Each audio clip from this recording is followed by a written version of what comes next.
and we'll go ahead and get started. The first item on the agenda is regarding community development block grant. There are two standalone resolutions regarding community funds on today. The first item is authorizing the adoption and approval of the fiscal year 2025 annual action plan. That is also in our Dropbox, if you guys want to take a look at it. Has about 13 different project summaries, and that starts on page 21. And we do have our consultant, which is here today. If you guys have any questions this fast, do you have anything you need to say? No, that was everything. So if our consultant would like to get up and introduce herself and also kind of explain what the action plan is in council, and then of course we all have any questions for her. Sure. I'm here for Pamela with the Community Solutions, and so we're contracted by the city to assist them with grant administration. What's on the agenda for this week is the annual action plan. So the annual action plan is a one-year plan that the city is required to submit to HUD, and it basically lets HUD know how you're going to use your grant funds on an annual basis. And so inside of that plan, as she mentioned, it includes the projects that the city is wanting to undertake for the next year. That's what the action plan is. If you have any questions, it's kind of a brief synopsis, but if you've had a chance to look it over and have questions, you'll answer those. No? Yeah? We're in Atlanta. Oh, All right, we'll move on to item B, which is amending the 2017 through 2024 annual action plan to be allocating unexpended home funds to generational wealth builders, which is our CHODO, and Captain Cleaver Habitat of Humanity. Any questions or concerns regarding that? And we do have Mr. Chris Lindsay, who is here with the generational wealth builders, if you guys have any questions for him. Again, we will be voting on these oath matters tonight.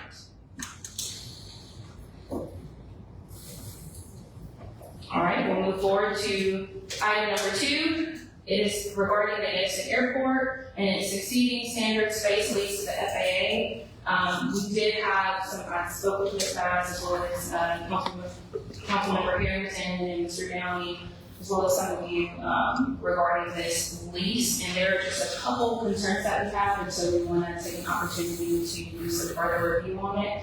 So I am asking to potentially remove this from the voting agenda on tonight, and we will come back to it if everyone's okay with that.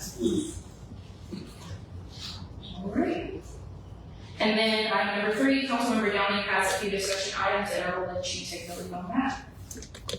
Yes, as you can see there, I've had several people on Davis Avenue and the Rocky Hollow neighborhood approach me about traffic on Davis and how fast it goes up and down and kind of reckless behavior. And I understand it's stoplights and stop signs don't necessarily stop reckless behavior, but it would help, I think, curb some of that action. I know there is procedure for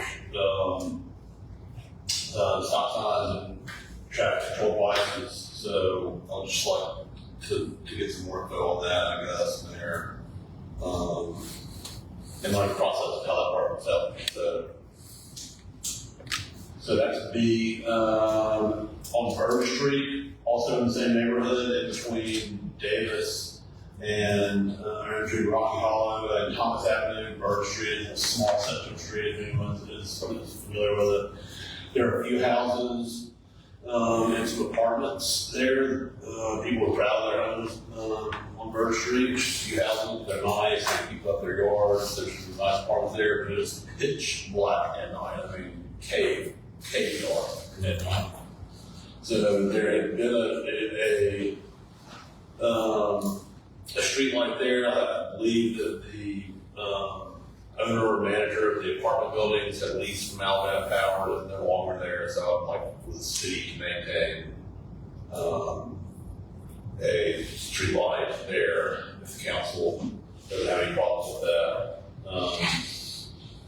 And then I have initiated talks with Mr. Arnett and Mr. Cole, the city engineer, about some road work on McCall Drive at the intersection of McCall and Abbott.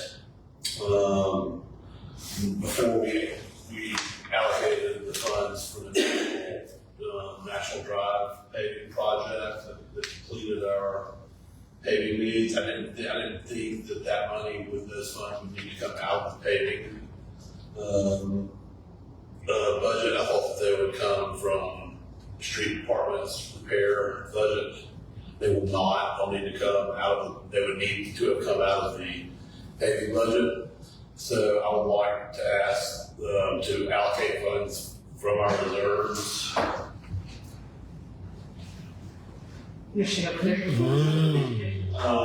And you explained the process for that when we allocated funds for the National Drive project.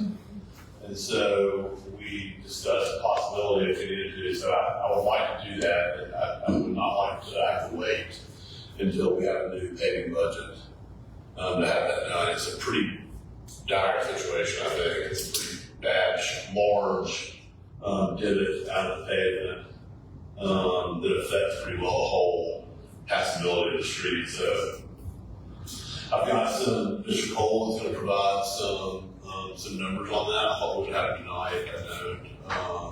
But I'll have that to the council before our next council meeting. And I will provide that information to the council. So, The whole street or?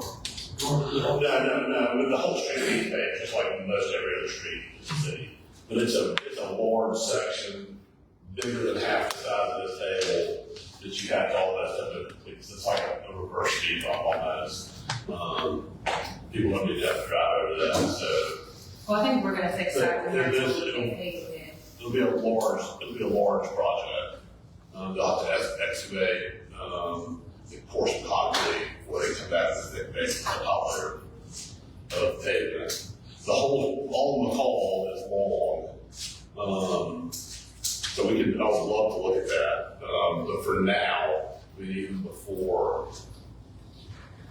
I'll have Mr. Cole get a bunch numbers up.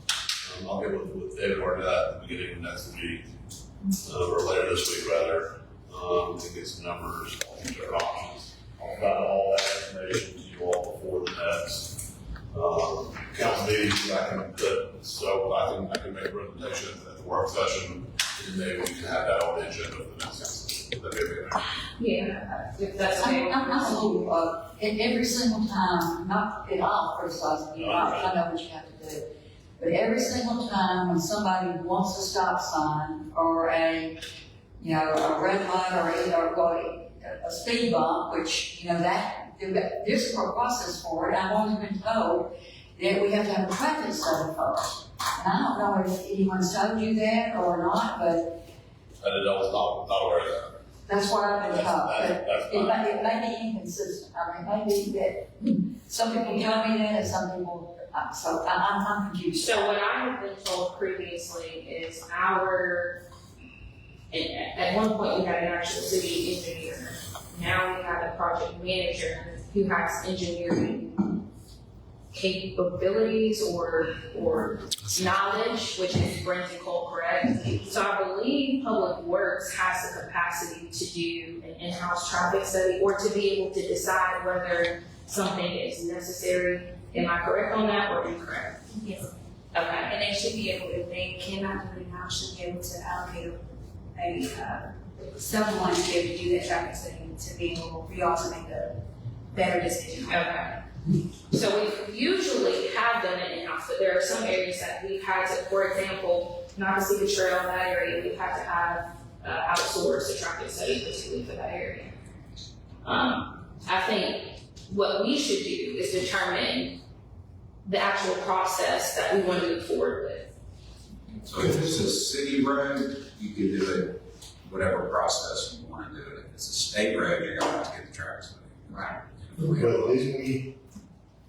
didn't we agree at one point in time that any stop signs or anything that would regular traffic will be done only twice Twice a year, and I believe it was like May, November, or something, or March, November. I'm getting Yeah, some of that, yeah, but When was that done? 2 years ago, Yeah. maybe longer. But not in extreme, in certain cases, we were able to go ahead and put up the stop sign, but turn it two-way to a four-way out for McClellan around by the soccer field. And we were able to get that done. We did that. It was brought to our attention because someone was down there. And for the public safety, evidence safety, we whatever the process is. So that's the question. But definitely, I'm familiar with the area. And what happens is a lot of cars that park on one side. And then you have on one side of the street, you have cars parked on that side. The other side, houses, cars parked, and people are flying a lot of times to come around line stops. And a lot of times those people don't stop at the two-way stop sign. That's right there on it. You're talking about adding a turn it to a three-way stop. I'm talking about turning it into a three-way stop. So a lot of times people who come off or come down will call 7-19 and get right down there. A lot of times they don't stop. So I can definitely see a need for it. But I think one of the things we're gonna have to look at is putting one there, how would that impede the regular parking, right? And we end up doing some parking on one side. Yeah, that would be maybe not going with it. But so, yeah. But again, so let's talk about that. I'm never against putting something in safety. So what I'll do is I will get with Ms. Bass and we will email you all the current process, and maybe next work session we can discuss how we want to improve upon that, whatever the case may be for city roads, both for road pavements and for traffic signals additional. There is something on paper, something. Yeah, there is something that I do want to bring up, considering we will start, go ahead. May I say this? According to my training, you have to have a traffic engineer, not a civil engineer, or any other engineer. It has to be a traffic engineer when it comes to those studies, and to ensure that you have the proper device there. Because if you don't, you could get yourself in trouble. That's why you need a traffic engineer in order to be able to do those studies and to say, determine whether or not that device is the proper device to be able to put there. Now, it's been a while since I've been to school for that, but I don't believe that has changed. I know I've been young, but I'm a senior citizen. So, we don't want to do anything that's going to get the city in trouble. Yeah, sure, we'll do it the right way. Yeah. That's the best effective way. So, if there is we have a policy on that. I think that we just need to polish that up a little bit to make sure that we're all abreast of that. To make sure that there's a legitimate process so we don't come up on that. If it's March 15th, that March 15th deadline, and no one submitted anything, and then we're all going, well, or something with lottery yield or whatever. So, I'll get with Mr. Jones. So am I hearing this correctly, that a decision can be made internally and it does not have to come before the council as far as any kind of traffic? Did I understand that correctly? I have no idea. Okay, did I, Ms. Bass, did you say that or did I No, misunderstand? ma'am, that was not correct. It would have to still come before council. I think they were mentioning if the traffic study could be done internally, would that have to be outsourced? Okay, I had something happen recently, that's why I'm asking, Yes, and I never voted on it, but yes, it happened, so I just wondered. Okay, thank you. yes. I did want to say something in regards to some road paving, because I think that we can really maximize a lot of our potential with some road paving projects. Ms. Bass kindly sent us all an email with a list of about 10 roads in each ward, and we had a robotics assessment done back in 2020, which gave us conditions of each road, and it was 1 being the best condition, 5 being the worst condition. So I just urge you all to kind of take a look at that assessment and see how we can pave some of these roads coming up in this next fiscal year, since we'll be going through our budget and our workshops and stuff. While we're discussing pay, Also, so can we go back to 8? I was gonna bring that up. Okay. So we currently have an Alabama Power Master Agreement. Right. And so I don't think that has been looked at. I know we talked about this rightly a couple work sessions ago.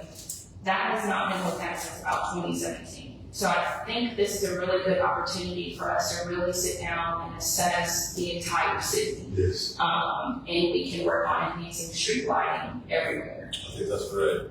I understand that we have an agreement with Alabama Power. There's kind of a flat rate for street light. I think that does need to be done. In the meantime, while we are doing that, I would like to get a street light put up on First Street. Okay, I will work with Ms. Bass. Thank you very much. So, would the agreement, would that say, will we have is it a flat, I know it's a flat rate, but is it so much per light? I understand that it is pretty much like a $50 per light per month deal with Alabama Power. I'm trying to say, I could be wrong. Yeah. I mean, that could be. That's a very, If we're gonna redo it, our budget will probably need to go up a little bit, because I think we have a couple of streets, Clydesdale between 21st and 22nd. Big one, where the knife is your car. You can see it, yeah. I mean, and these are, but if you're going to a housing project, they really like, like Christmas time, which is crazy. But, okay, so we're gonna look at that agreement. Yes, I'll set up a meeting. I had already spoken to Ms. Jackie Lowry with Alabama Power when we first initiated that conversation. So we'll set up a meeting with her to kind of lay the groundwork and see what we can do in improving that. And I'll bring it forward to you while we're going up First Street. And then also, if you guys would just look at that road project assessment, maybe we can see how much money is going to be allocated specifically for road pavement, figure out how we can, do our best with each ward for the next fiscal year. And I saw that assessment, that was dated. The assessment was done in 2020. Right, so that was 5 years ago. Yeah. A lot of those roads have deteriorated. Okay, I did not get an email for a few weeks, a couple of weeks. The latest letter from Ms. Bass about a recent assessment. So there was an assessment that was conducted back in 2020 from road audits. And they assessed all the current conditions of the road at that time. Okay. And itemized it by wards, and they gave us 10 roads that we can kind of start with on paving. And those roads were between the 4 and 5, which is the worst condition. Yeah, I remember that I'll stuff, forward that to you. but I thought there was something more recent than that. No, we have not, with that particular assessment, it also did not give us a recommendation of what we should, how we should possibly pave it. That recommendation was kind of left up to us, so I'll make sure to do it. Okay, thank you. Great copies. But that was also, what I'm saying, it was suggested by previous city managers that we look at the biggest bang for our buck. I mean, if there were only 2 or 3 houses on the road versus a street that was fully populated, you may want to look at spending the money really effectively. What I'm looking at is that that's 5 years ago since that assessment was actually done. And Lord have mercy. And it's much worse now, so, are we gonna actually look at those streets that they recommended? Or, I said, this past, a week or so ago, a number of streets that I've actually looked at that are really in bad condition in my ward that I know needs, attention now. So, Yeah. are we going by that recommendation or? So the recommendation, it's not saying, hey, you guys have to use these roads. These are just saying, these are the roads that are in the worst condition. Yeah. So it's just an assessment based off of the condition of the roads, not what we should do. So it's basically at the council discretion, because majority of our roads are in disrepair. It's just based on, hey, is this road traveled more often? Do we have more residential houses on this particular area? Based on your ward, you decide, unless you guys are saying, hey, we would like an assessment of the roads at this point in time, and we would also like a recommendation and a 10-year plan on how to best achieve paving all those roads, and we allocate a certain amount of money each year. If that's what you guys are asking, it's something we can do. Well, then, okay, I think that's probably the best approach. Yes, but, so this came because I asked Ms. Nash, did we have, we still have that list, and she sent that to us. One of the things I wanted to look at, and I know it's, they cover Ward 3 and 4 mostly. If you look at the downtown area or the area where our restaurants are, between Courtyard and basically between Christian and Noble Street. If you ride between down 19th Street, once you leave the hospital, you know, between McDonald's and all the way to Noble Street, yeah, that road is pretty hard. But if you go over to Jack's, yes, That's 9 days. at 19, go to 19. I mean, if you're actually literally lose, you could lose little children within that strap down.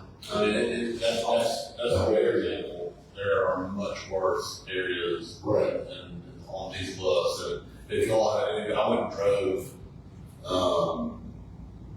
the streets on these sections of streets in my ward, and they're awful. Some of them, that you can tell, have been recently patched, and the patches are breaking up. We have chronic places, there's small places on major thoroughfares, there are chronic places on 10th Street, that constantly need patching. So I think a long-term study is best. Yeah, I think this is a great design. Right, this needs to be read down. I do think we should do state, and I don't remember exactly how much this cost us. But you could probably just strike all this out and put 5 down.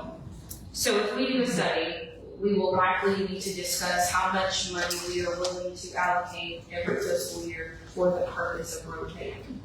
Because the study would only be properly implemented if we use the funds the right way. So, if this is something you guys are interested in, we can maybe get some preliminary conversations going on and come back in work session and discuss it. Mr. Mayor, I think the 10 years thing is too long for the condition that our roads in now. It needs to be within a shorter time frame, because if we go 10 years out, we're looking at even worse condition and costing more money to do this. You had mentioned earlier about, I listened earlier in the week about when they're paving, if they're paving within the same area, it may cost us less money in order to be able to get the streets done than we do. So we really need to look, because I don't have to tell you, you already know our streets are in really bad condition, whether you know it or not.